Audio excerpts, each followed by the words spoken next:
How's it going, everyone? I want to take a minute to walk you through a trade we caught during the live today. This isn't my typical setup, so make sure you stick around to the end. It would take just a minute to get through this. So, if you zoom out to the hourly, you can see that we made a higher low, right? So, when I looked at the charts this morning, I said, okay, I'm looking for a long entry for some continuation with trend here. And it happened quicker than I thought it would. So this is the opening 5 minute candle here. We broke above, you can see it right here, this pre-market high and overnight high. We had a strong close right here, creating a very strong point of control for this session. I said, okay, now we got the strong close. Where would it make the most sense to enter this trade? So when I'm looking for a trend entry, I like to see a pullback closer to that pre-market high, overnight high area. And that's exactly what it did here on this candle. I hesitated a little bit, honestly.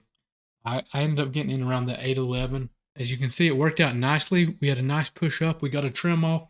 Then we had moved our stop loss to entry. Then we got a second trim, moved the stop loss on up, and it pulled back, and we ended up getting stopped in profits. Very nice trade. And a couple people, I had a couple people ask, like, what made you decide to take that early in the session? I trade trend a little differently than other strategies. It's either like when you have a strong uptrend, sometimes if you miss the initial possible entry, it doesn't give you that second. Wasn't the case here, as we can see, but sometimes that's how it works out. And we had a risk defined, right? We could put a hard stop right here on this confirmation candle. We clearly had room up to that previous week high. As you can see, that's where we're at now. This candle here was because of some news that dropped, China, NVIDIA news. I'm not going to get into all that. Anytime I take a trade like this during the first 15 minutes, I do tend to position lighter.